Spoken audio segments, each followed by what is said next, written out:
এইভাবে চিংড়ি মাছের জল বড়ার ঝোল যদি আপনারা করেন তাহলে চিংড়ি মাছের টেস্টটা পুরোপুরি পাওয়া যায়। ভেজে করলে চিংড়ি মাছের এই রকম টেস্ট পাওয়া যায় না। আর এই চিংড়ি মাছের জল বড়ার ঝোলটা রুটি, পরোটা, গরম গরম ভাতের সঙ্গে খেতে খুব সুন্দর লাগে। আপনারা একবার করলে বুঝতে পারবেন। যাই হোক, এই চিংড়ি মাছের জল বড়ার ঝোল করতে যা যা লাগছে সেগুলো আপনাদেরকে একবার দেখিয়ে দিলাম। আর আপনাদের কাছে অনুরোধ রইল পুরো রেসিপিটা দেখবেন, কেটে কেটে দেখবেন না, তাহলে অনেক কিছু মিস করে যাবেন আর বুঝতেও পারবেন না। তারপর একটা মিক্সি জার নিয়ে তার ভেতরে 1 ইঞ্চি মতন আদা, 4টে কাঁচা লঙ্কা আর কিছুটা পেঁয়াজ কুচি আর গোটা 10-12টা রসুন দিয়ে দিলাম। এখানে কাঁচা লঙ্কার পরিমাণটা আপনারা বাড়িয়ে নিতে পারেন। নিয়ে ঢাকা লাগিয়ে একটা পেস্ট তৈরি করে নিলাম। পেস্টটা করে রেখে দিয়ে অন্যদিকে একটা ফ্রাই প্যান বসিয়ে তার ভেতরে তেল দিয়ে দিলাম। তেলটা একটু গরম হয়ে গেলে তার ভেতরে পটলগুলো আস্তে আস্তে দিয়ে দেবো। পটলটা দুদিকই ভালো করে ভেজে নিতে হবে। লাল করে না ভাজলে জলজলে ভাব লাগবে, তাতে খেতে ভালো লাগবে না। এইভাবে লাল করে দুদিকই ভেজে নিতে হবে। আপনাদেরকে দেখিয়ে দিলাম, আপনারাও এইভাবে ভেজে নেবেন। নিয়ে পটলটা একটু সাইডে সরিয়ে রেখে আলুগুলো দিয়ে দেবো, দিয়ে একটু নেড়ে নেব। আলুটা দেওয়া হয়ে গেলে তারপর পটলগুলো একটা ডিশে আস্তে আস্তে তুলে নিচ্ছি। সব সময় আপনারা এইভাবে ভালোবেসে আমার পাশে থাকবেন, তবে আমার উৎসাহটা অনেকটাই বেড়ে যাবে। তাতে নতুন নতুন জিনিস আপনাদের দেখাতে পারবো। এইবার আলুটা মিডিয়াম টু লো ফ্লেমে লাল করে একটু ভেজে নেব। প্রায় আলুটা ভাজা হয়ে এসছে, আর একটু ভাজতে হবে। আপনাদের যদি এই রেসিপিটা ভালো লেগে থাকে তবে অনেক অনেক শেয়ার করবেন আর সাবস্ক্রাইব করে আমার পাশে থাকবেন। আর অবশ্যই বেল আইকনটা প্রেস করে রাখবেন যাতে আমার পরের রেসিপিগুলো আপনারা দেখতে পান। এইবার গোটা জিরে ফোড়ন দিয়ে দিলাম, আর দিলাম একটা তেজপাতা 2 টুকরো করে, আর 2টো শুকনো লঙ্কা দিলাম। নিয়ে জিরে, তেজপাতা আর শুকনো লঙ্কাটা একটু ভেজে নেব। ভাজা হয়ে গেলে কুচিয়ে রাখা টমেটো কুচিগুলো দিয়ে দেবো তার ভেতর। টমেটোটা দিয়ে নেড়ে নিচ্ছি। এইভাবে আস্তে আস্তে টমেটোটাও ভেজে নিতে হবে, আর গ্যাসের ফ্লেমটা সবসময় কমিয়ে রাখতে হবে।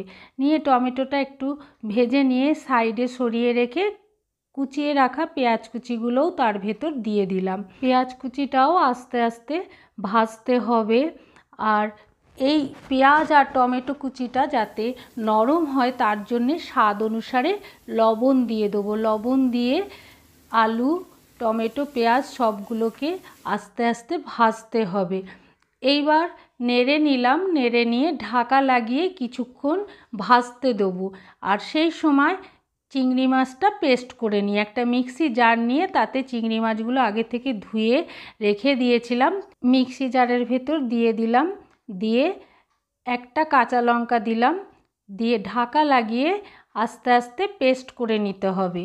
ঢাকাটা খুলে আপনাদেরকে দেখিয়ে দিচ্ছি, চিংড়ি মাছটা খুব সুন্দর পেস্ট হয়ে গেছে। একটা ডিশে তুলে রাখলাম। চিংড়ি মাছটা যখন পেস্ট করব কোনো জল টল কিচ্ছু দিলে কিন্তু হবে না।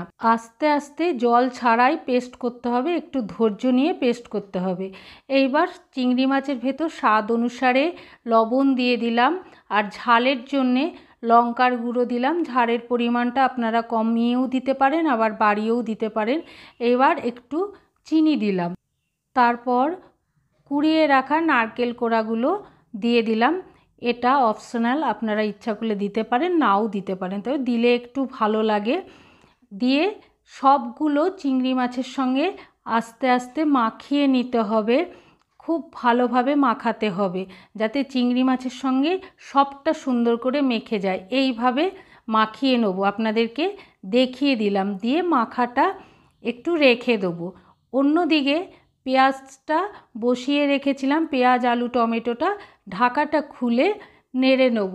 পেঁয়াজটা আর টমেটোটা অনেকটাই সেদ্ধ হয়ে এসছে, আপনাদেরকে নেড়ে দেখিয়ে দিলাম।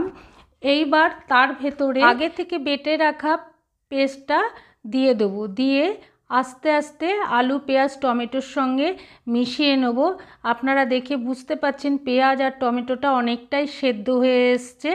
এইবার নেড়ে নিয়ে তার ভেতরে তারপর 1 চামচ মতন কাশ্মীরি লঙ্কার গুঁড়ো দিয়ে দেবো। দিয়ে নেড়ে নিয়ে মশলাটাকে কিছুক্ষণ ভেজে নিতে হবে। যতক্ষণ পর্যন্ত গন্ধ না ছাড়ছে ততক্ষণ পর্যন্ত ভাজতে হবে। ভাজতে ভাজতে মাঝখানে ভেজে রাখা পটলগুলো দিয়ে দেবো, দিয়ে মিশিয়ে নেব। মিশিয়ে নিয়ে আবার কিছুক্ষণ ভাজতে হবে। এবার যতক্ষণ পর্যন্ত তেল না ছাড়ছে ততক্ষণ ভাজতে হবে। এইভাবে ভাজলে আলু পটলের ভেতর মশলাটা খুব সুন্দর ঢুকে যাবে, তাতে টেস্টটাও খুব সুন্দর হবে। এইবার তেল ছেড়ে গেছে।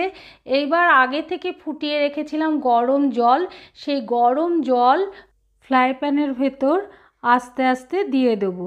দিয়ে জলটা আলু পটলের সঙ্গে মিশিয়ে নিতে হবে, নেড়ে নিয়ে ঢাকা লাগিয়ে কিছুক্ষণ ফুটিয়ে নিতে হবে। 10 থেকে 15 মিনিট ফুটিয়ে নেব।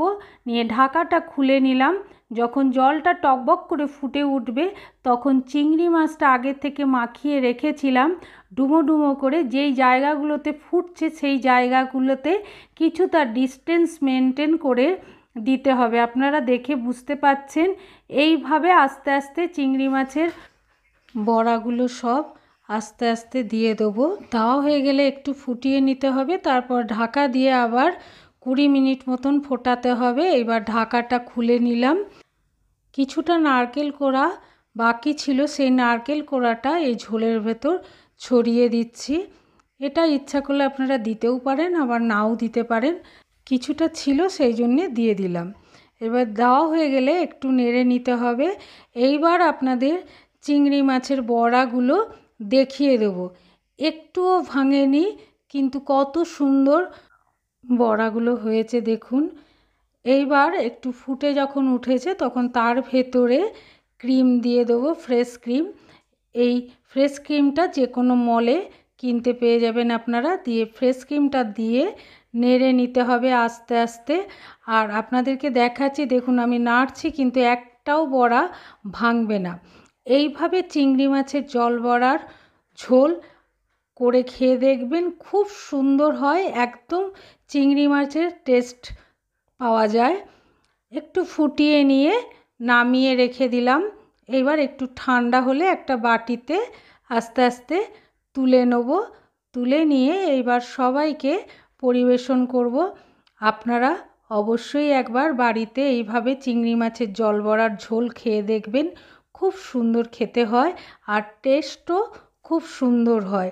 রুটি, পরোটা কিংবা ভাত যে কোনো জিনিসের সঙ্গে এই চিংড়ি মাছের জল বড়ার ঝোলটা খেতে খুব ভালো লাগে। পুরো রেসিপিটা দেখার জন্যে আপনাদেরকে অসংখ্য ধন্যবাদ। আপনারা সবসময় এইভাবে আমার পাশে থাকবেন, বাড়ির সবাইকে নিয়ে ভালো থাকবেন, সাবধানে থাকবেন। পরে আবার নতুন একটা রেসিপি নিয়ে আপনাদের সঙ্গে দেখা হবে।